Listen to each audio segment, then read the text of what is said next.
Hello and welcome to It's a Delight. Today I am going to show you how to can baked beans. You're going to love these saucy molasses mapley flavored beans. They are so delicious. Plus you can even can the white beans if you have any extra. Just as easy to use for chilies or ham bean soup or any other bean soup you love. Now also, if you haven't seen, I have a wonderful peach sorbet right now during peach season, and you can watch that too.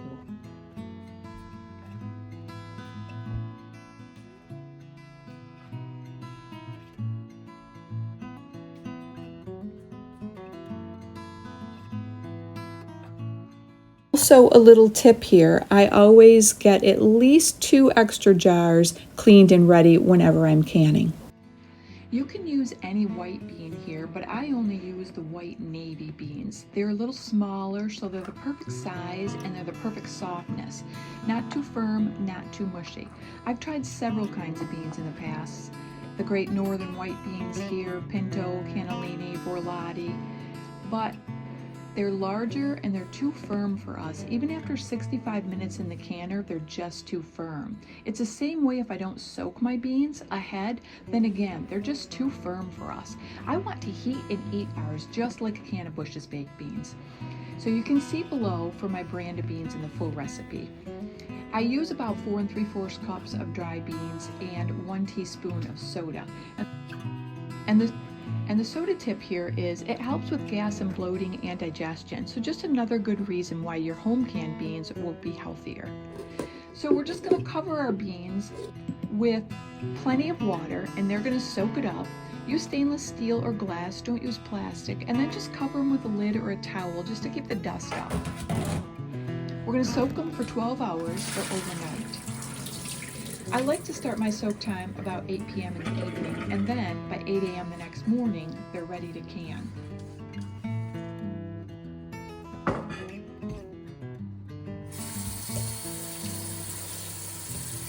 So now the next day is step 3. You're simply just going to drain and rinse your beans in cool water. They're going to be softer and larger, and you'll have almost double the amount of beans now. And then I just put them back in a bowl, and I'm going to take them over to the counter with me to get ready to can them up.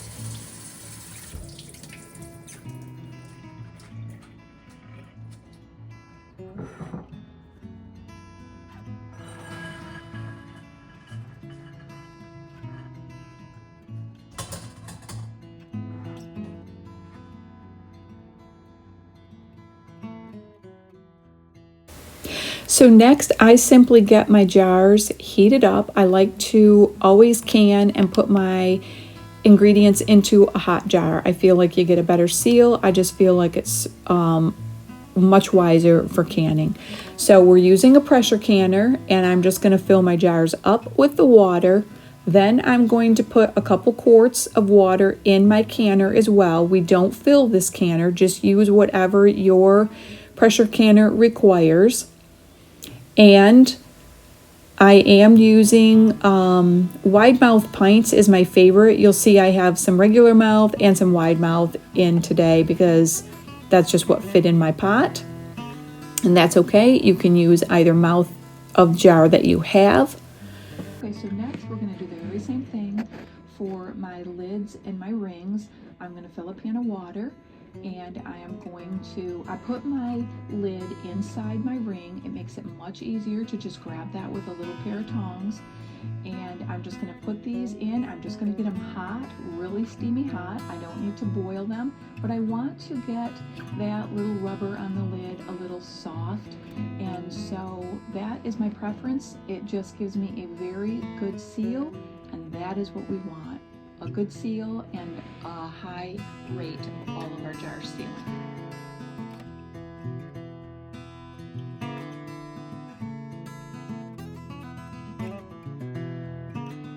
And I'm also going to put the lid on my canner.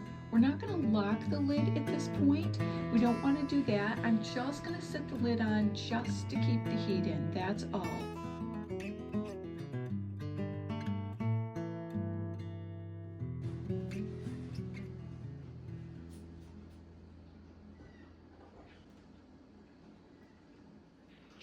Next, I am going to get my ingredients all set up so that this just goes really smooth like an assembly line. I'll share more great tips on each ingredient after I just walk you through this quick process of how I just fill my jars. And this recipe is per pint. So you see, we start out by just putting in our soaked white beans, 1 1/4 cup of each. Then I'm using fresh diced onion, 2 tablespoons of that goes into each jar. Then we're going to do a 1/2 teaspoon of salt into each jar. And it really helps to have your teaspoons literally for each container as well. Mustard, I prefer to use just plain old bottled yellow prepared mustard. Only takes 1/4 teaspoon, so I just give a squirt. That's not like major important there. Then I use apple cider vinegar, and I use one that has a mother in it. Each jar is going to get 1 teaspoon. And then again, our salt was a 1/2 teaspoon, goes into each jar. Smoky paprika is what makes these taste the smoky, delicious flavor. Don't skip it. 1/8 of a teaspoon is what goes into each jar. Now also, I am going to be using rapadura, but you can use panela or sucanat or coconut sugar. And I do just 1/8 cup of rapadura in each pint jar. Rapadura is unprocessed cane sugar that just has it still has the molasses in it, so it just has a delicious, delicious flavor. Ketchup, just get the best you can use. With low sugar and organic, and we put 1/4 cup of ketchup into each jar as well. This is going to turn into our delicious sauce as it processes and steeps and soaks and cooks even more with these beans. It's going to get thicker, and you're still going to have a nice juicy amount when you go and open the jar to cook it up. So I have found this ratio of 1 1/4 cups of beans to be perfect to this amount of sauce. But again, remember that these are soaked beans, and I have tried it without soaked beans. Again, the beans are just too firm, even after that long 65-minute processing time. So last of all, we're going to add some hot water. And I tend to just start with about 3/4 cup of hot water first. And I only do that just to keep my jars really neat. I'm just going to stir them so that it gets mixed in really good, and that my cane sugar isn't just sitting on the bottom. You know, my sucanat sugar isn't just sitting on the bottom.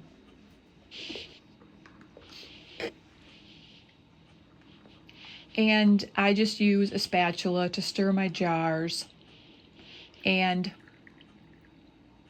add more water to each jar. We want it to come up just to that bottom little rim. Remember, if you get too much, you can always just dip a little spoon in there and take a little bit out. But I'm just trying to keep my jars as neat as I can when I can. And you'll see I do have 3 jars. I do like to do 3 jars at a time when I'm doing this. You could do 1 jar at a time. You could do 4 jars. You could do 2 jars. That's totally preference up to you. So now once each jar is filled up all the way to that first little rim with the hot water, then I will wipe the rim off, because remember, we're kind of using like a sticky, saucy ingredient here. So we want to just be sure that the top of our rim, the top edge of our jar, gets wiped off really well with a damp cloth. And then when I get the jars all wiped off, I am simply going to pull out a hot lid and ring with my tongs, which I keep right here on the counter next to everything. Just keep everything really convenient and easy.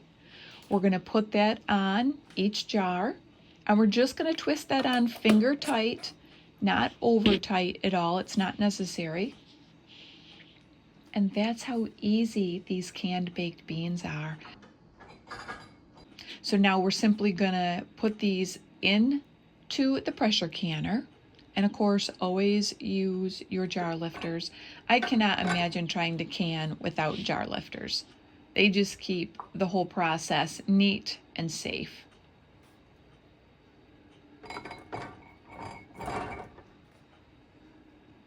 So I just set each jar back into the canner, and then I simply am going to grab out a couple more jars.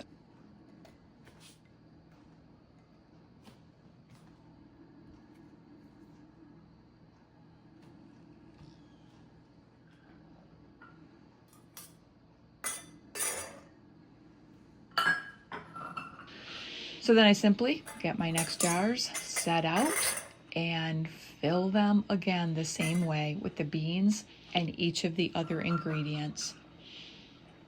So I'm just going to talk a little bit about the beans here again, because I have tried several different ways with the beans, using just a cup of soaked beans, and it's just too saucy. There's not enough beans.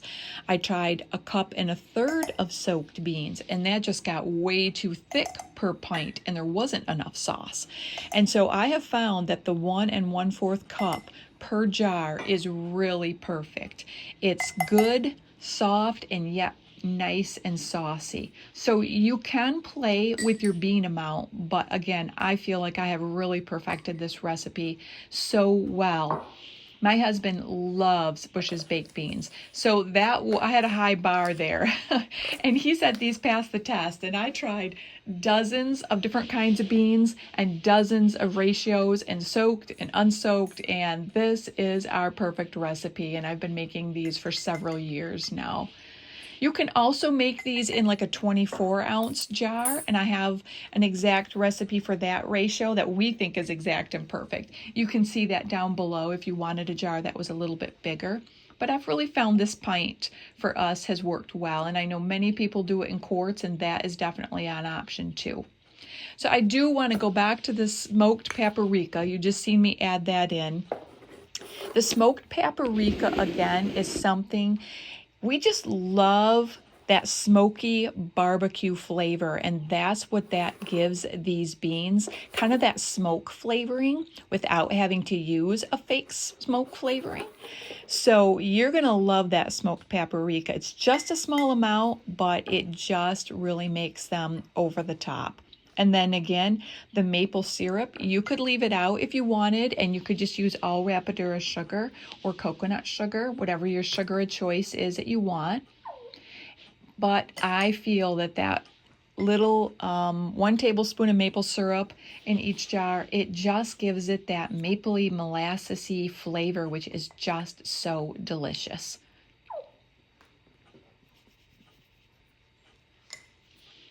For the sugar, you could use any sugar that you wanted to, and I'll be honest, when I first started making these, I used brown sugar because I didn't really dare use one of the other sugars, but we actually like it way better with a healthy, true rapadura sugar, that whole cane sugar that has the molasses in it versus a brown sugar. Okay, so the water is really important, just your best pure water, and hot is going to be best also because we have a hot jar.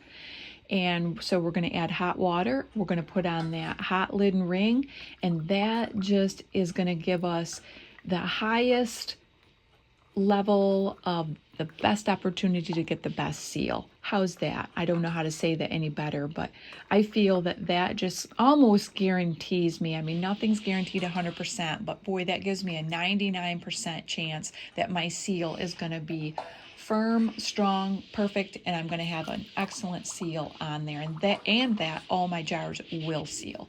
So that's just kind of always a rule of thumb I love to use. So once you have, again, added that water last and just given them a good stir, you're going to put your lids and your rings on again, and we're going to put these back in the canner.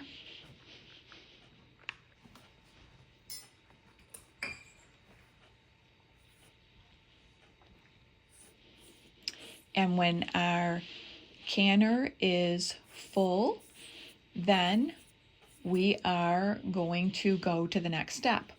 Now, if you have a couple jars left, or if you have any beans left, you remember you can just put your white beans in a jar, and I would add a little bit of salt and fill it up with hot water.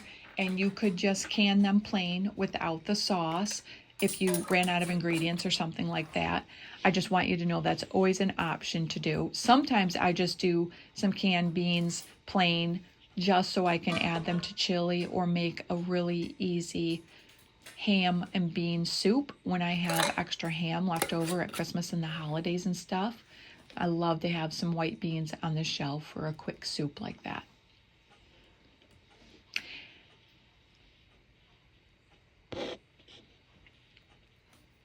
There's just something about feeling so good about filling the canner with all of these jars and having these on the shelf.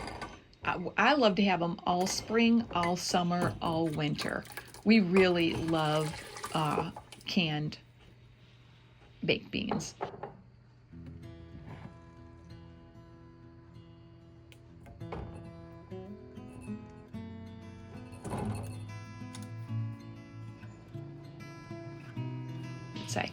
So now we are going to put our lid on, and we want this tight. We're going to lock the lid as well. Okay, so my lid is locked. Now I'm going to bring my pot up to temperature, and we're going to wait until we have a solid stream coming out of the vent here where my weight gauge goes. When this solid stream is coming out, we're going to time that for 10 minutes and just let it vent for 10 minutes. Then I will put it at 10 pounds because that's how much I do for my elevation. Okay, as hard as it might be able to see, I have a solid stream coming out of here really well. And I did turn my heat down a little bit because it's just coming out of there at a very fast pace. So now I have set my timer for 10 minutes. I'm just gonna let it vent for 10 minutes. Then I will put my gauge on. Okay, my timer went off. So we are going to, mine goes at 10 pounds. We're gonna put that on, and now we're still not processing yet. We are gonna wait until it starts to jiggle. Then we can start our processing time. Okay, so now the jiggler is going, and this is exactly the sound that we wanted.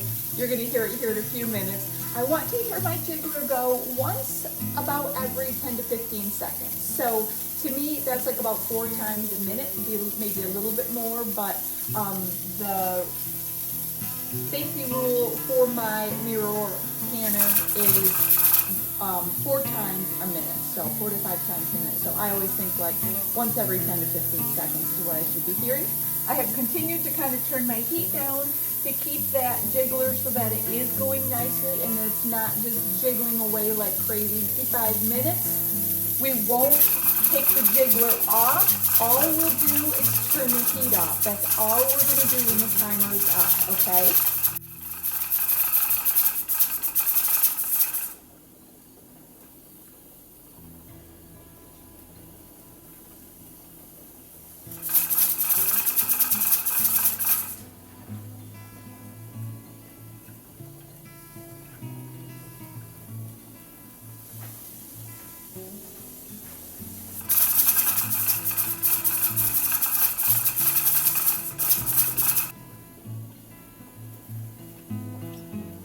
So I literally just want to encourage you guys to just be able to hear how easy this goes and how simple this is to just listen for your jiggler as you just continue to clean up and do whatever else is needed.